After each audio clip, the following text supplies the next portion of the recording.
اعوذ باللہ من الشیطان اللعین الرجیم بسم اللہ الرحمن الرحیم رب اشرح لی صدری ویسر لی امری واحلل عقدۃ من لسانی یفقہوا قولی اللہم صلی علی محمد وعلی محمد صاحبان ایمان مومنین مومنات 12ویں شب شعبان کی نماز اور ایک بہترین مختصر سا وظیفہ ہے ان افراد کے لیے کہ جن کے ہاں اولاد نہیں ہے، چاہتے ہیں کہ اولاد ہو، چاہتے ہیں کہ حمل ٹھہرے، تو ان کے لیے مولا ابی عبداللہ علیہ السلام کا ایک وظیفہ ہے، عمل ہے، وہ بھی بیان کرنا ہے۔ اور ساتھ میں جو افراد چاہتے ہیں کہ ہمیشہ صحت مند رہیں، تندرست رہیں، کبھی بیماری ان کے قریب نہ آئے، تو انہیں بھی ایک وظیفہ بیان کرنے کی سعادت حاصل کریں گے۔ تو آئیے جن احباب نے ابھی تک ہمارے چینل ناجفی کربلا کو سبسکرائب نہیں فرمایا، سبسکرائب فرما دیں، لائک اور شیئر کر کے دوسرے مومنین کو بھی بطور صدقہ جاریہ سمجھتے ہوئے اس میں شامل کیجیے گا، جزاک اللہ۔ تو صاحبان ایمان، جو افراد چاہتے ہیں کہ ان کے ہاں اولاد ہو، حمل ٹھہرے، تو میاں اور بیوی یعنی ہسبینڈ اینڈ وائف دونوں کو چاہیے کہ وہ یہ عمل کریں۔ عمل آپ نے جب تک حمل نہیں ٹھہرتا یہ کرتے رہنا ہے، اور کرنا بھی ایک دن ہے ہفتے میں۔ کون سا دن ہے؟ جمعہ کا دن ہے۔ کس وقت کرنا ہے؟ نماز جمعہ کے بعد۔ کرنا کیا ہے؟ وضو کرنا ہے۔ وضو کرنے کے بعد ہسبینڈ نے بھی اور وائف نے بھی روز جمعہ، نماز جمعہ کے بعد مصلی پہ کھڑے ہو کے نیت کرنی ہے کہ 2 رکعت نماز حاجت پڑھتا ہوں یا پڑھتی ہوں۔ حاجت تو آپ کو پتہ ہے، اولاد ہونے کے لیے، قربتاً الی اللہ۔ اب اللہ اکبر کے بعد پہلی رکعت میں، دوسری رکعت میں کوئی سی صورت پڑھ سکتے ہیں، دوسری رکعت میں قنوت بھی آپ نے پڑھنا ہے، جو بھی آپ کو دعا یاد ہے۔ اب یہ جو آپ نے 2 رکعت نماز پڑھنی ہے، اس کے رکوع کو دونوں رکعت کے اور دونوں رکعتوں کے دونوں سجدوں کو آپ نے طویل کرنا ہے۔ طویل سے مراد یہ ہے کہ اس کے اذکار کو، یعنی ذکر رکوع سبحان ربی العظیم و بحمدہ، سبحان ربی العظیم و بحمدہ، اس کو آپ نے کثرت کے ساتھ پڑھنا ہے، زیادہ تکرار کر کے، یعنی 20 مرتبہ، 10 مرتبہ، 14 مرتبہ، یعنی زیادہ سے زیادہ پڑھنا ہے۔ اور اسی طریقے سے ذکر جو ہے سجدہ ہے، سبحان ربی الاعلی و بحمدہ، اس کو بھی آپ نے تکرار کر کے، یعنی کثرت کے ساتھ اس کو پڑھنا ہے دونوں رکعتوں میں۔ آپ نے یہ عمل کرنا ہے، 2 رکعت نماز پڑھنی ہے، نیت کرنی حاجت کی، اور اس کے رکوع میں اور سجود میں جو ذکر پڑھنا ہے اس کو بار بار تکرار کرنا ہے، 15 20 25 مرتبہ، 30 مرتبہ، 100 مرتبہ بھی پڑھ سکتے ہیں۔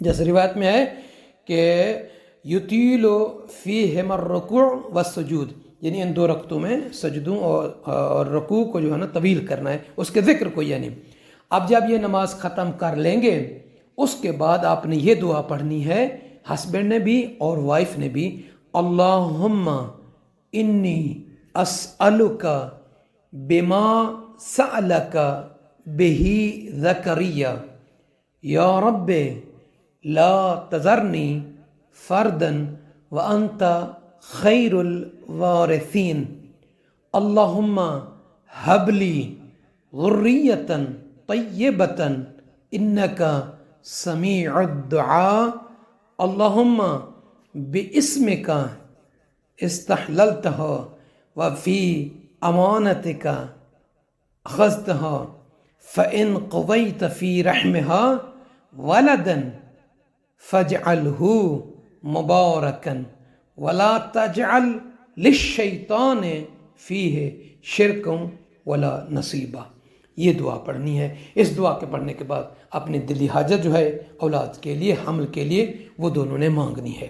آپ یہ ہر جمعہ نماز جمعہ کے بعد، یہ 2 رکعت نماز پڑھنے کے بعد یہ دعا پڑھنی ہے، اور اس کے بعد دعا مانگنی ہے۔ انشاءاللہ آپ دیکھیں گے کہ جلد سے جلد حمل کے وضع ظاہر ہوں گے، آثار ظاہر ہوں گے، اللہ تعالیٰ اولاد عطا فرمائے گا۔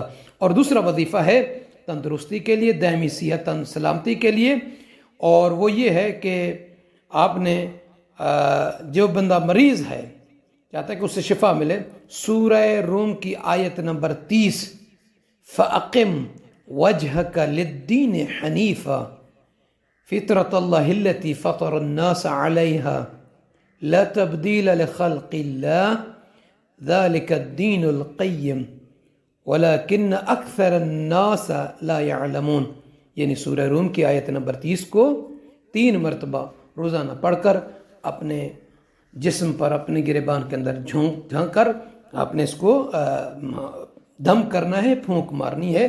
تو اس طریقے سے انشاءاللہ تعالی خدا بند عالم اس آیہ مبارکہ کی برکت سے صحت و سلامتی تندرستی عطا فرمائے گا. اور دوسرا جو عمل ہے 12ویں شب کا شعبان کے حوالے سے، تو صاحبان ایمان یہ جو شب ہے مبارک شب ہے، اس کی 12 رکعت نماز ہے، 2 کر کے پڑھنا ہے. ہر رکعت میں الحمد کے بعد الہاکم التکاثر کو جو ہے سورہ تکاثر کو 10 مرتبہ پڑھنا ہے. یہ 12 رکعت نماز ہے، 2 کر کے 6 مرتبہ پڑھیں گے، 12 رکعت ہو جائے گی. اس کا ٹائم مغرب کے بعد سے لے کر اذان صبح تک ہے. اور جو افراد رات کو نہیں پڑھ سکتے، دن کو پڑھنا چاہے تو قضا کی نیت سے پڑھ سکتے ہیں.